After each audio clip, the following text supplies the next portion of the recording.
हे बघा सगळ्या पुऱ्या आपण अशा लाटून घेतल्या आता ह्या आपण तळायला घेऊ आता। हे बघा आपली पुरी किती छान झाली, अशी छान तळून घ्यायची, मस्त तळून घ्यायची, अशी झाली पाहिजे। हे बघा तोडून टाकू। आपण भोपळ्याची पुरी बनवणार आहोत गव्हाचं पीठ घालून। तर हा पाव किलो भोपळा घेतलाय मी, पाव किलो भोपळा घेतलाय। हा स्वच्छ धुवून घ्यायचा, इथे बिया असतात त्या काढायच्या आणि 2 पाण्याने स्वच्छ धुवून घ्यायचा। आता याला इथे कट करते मी आणि मग याला किसून घ्यायचा, असं कट करून घ्यायचं। याला किसण्यासाठी पाहिजे तर तुम्ही असा कुकरला पण उकडायला ठेवू शकता बिना पाणी घालता, आणि मग त्या मॅशरने मॅश करून गुळ घालून तुम्ही करू शकता, पण मी किसून घेणार आहे आता। हे आता हा भोपळा कट केला 2 तुकडे केलेत ना आपण, आता याला किसून घेऊया।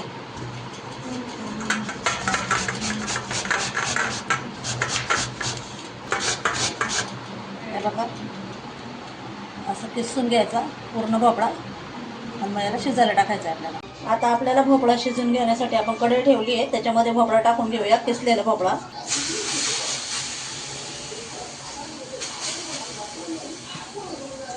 पाव किलो भोपळा आहे हा। आता भोपळा टाकला, त्याच्यामध्येच आपण लगेच गूळ टाकून घेऊया। गूळ मी पाव किलोला आहे, थोडासा कमी घेतलाय गूळ, तुम्ही तुमच्या आवडीनुसार गूळ घाला। गूळ सुरीनं कट करून घेतलाय, तुम्ही किसून घालू शकता। गूळ कमी जास्त तुमच्या गोडीप्रमाणे, तुम्हाला जसं गोड पाहिजे तसं तुम्ही करा। आणि आता याला आपण शिजून घेऊया भोपळ्याला। आता याला मिक्स करून घेऊ आपण।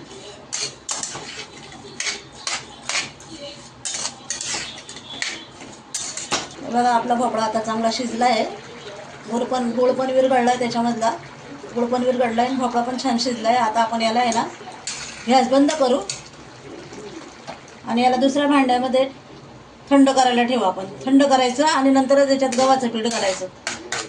हे बघा भोपळा आपला चांगला शिजला आहे आता, हा चांगला शिजला आहे, थंड पण झाला आहे। आता याच्यामध्ये आपण वेलची पावडर टाकून घेऊया। आता वेलची पावडर टाकू आपण। याच्यात साखर टाकली आहे म्हणून सफेद दिसते, साखर टाकून वेलची पावडर वाटलेली आहे। वेलची पावडर टाकली। आता थोडंसं किंचित मीठ टाकायचं, गोडाचा पदार्थ आहे त्याच्यामुळे थोडंसं मीठ टाकलं ना मग त्याला चव येते चांगली। त्याला चांगलं हलवून घ्यायचं।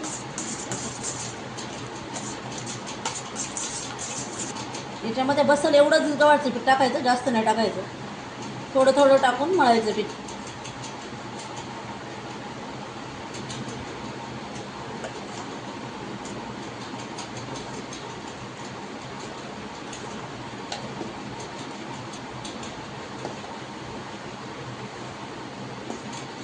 हे बघा आपला गोळा चांगला मळून झाला आहे। आता गव्हाचं पीठ टाकून भोपळ्यामध्ये चांगला गोळा मळला आहे आपण आता हा।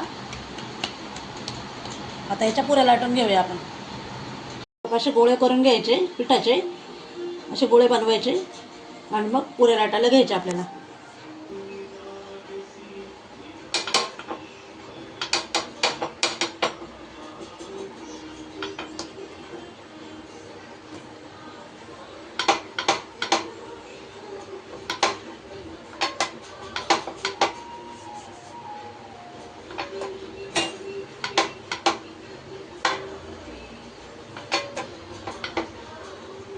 नाही आणि जास्त जाडे नाही, अशा घ्यायचे करून आपले असे करायचे।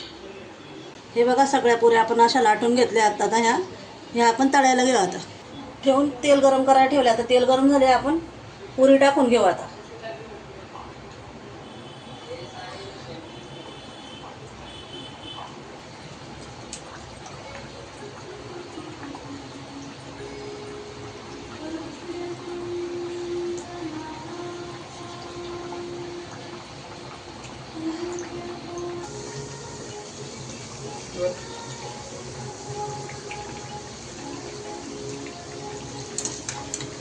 हे बघा आपली पुरी किती छान झाली, अशी छान तळून घ्यायची, मस्त तळून घ्यायची, अशी झाली पाहिजे। हे बघा तोडून दाखवते कशी झाली आहे। हे बघा आतून छान शिजली आहे, हे बघा अशी छान शिजली पाहिजे आतून। हे बघा असे बनवून असे करून तुम्ही नक्की बघा। पुऱ्या आवडल्या असेल तर चॅनलला लाईक शेअर सबस्क्राईब करायला विसरू